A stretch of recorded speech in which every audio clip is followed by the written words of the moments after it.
Le sens de mon intervention par rapport à ce projet de loi de finances d'ici 2023 est tout à fait simple. Nous avons essayé de faire voir aux membres du gouvernement qu'il y a quelque chose qui doit être dans une certaine mesure réajusté dans leur projet de loi de finances. Je prends l'exemple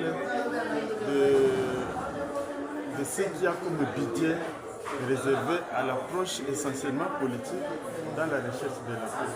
Parce que la paix, on ne la recherche pas avec les armes. La recherche des armes, c'est une chose. Mais nous avons estimé que dans ce projet, il faut qu'il y ait aussi des moyens qui sont consacrés à l'approche essentiellement politique pour faire la paix en République démocratique du Congo.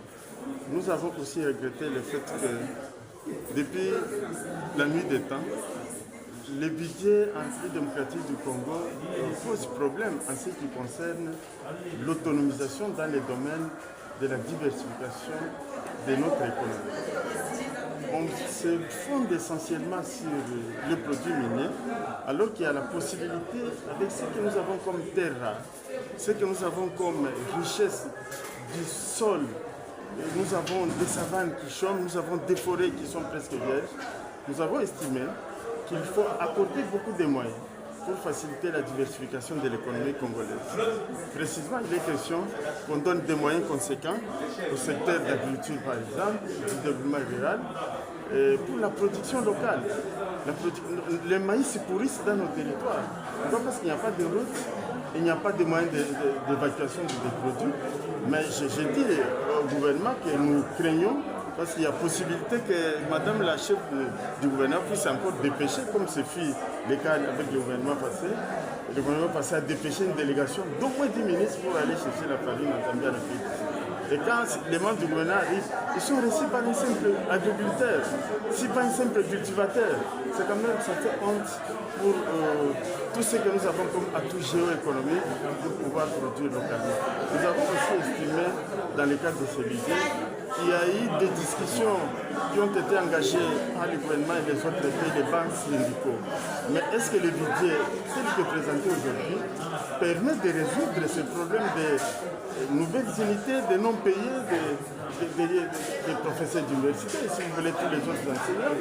Et j'ai même dit, c'est le gouvernement qui clochardise ses propres professeurs d'université dans notre pays.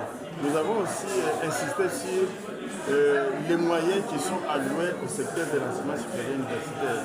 Nous avons estimé que ces moyens-là ne suffisent pas. Pourquoi ces moyens ne suffisent pas? Parce que partout ailleurs au monde, on fait de la recherche, on fait de l'enseignement supérieur, université, recherche scientifique et innovation, un outil de souveraineté. Pourquoi? Parce que c'est là qu'on peut former des acteurs capables dans tous les domaines pour pouvoir relever les différents défis, y compris dans les domaines de guerre et même dans les domaines de l'autosuffisance. Et nous avons aussi dit, dans ces documents, le secteur des transports développe des beaux discours. C'est très bien expliqué. Mais en réalité, on nous parle des ponts et des routes d'intégration régionale.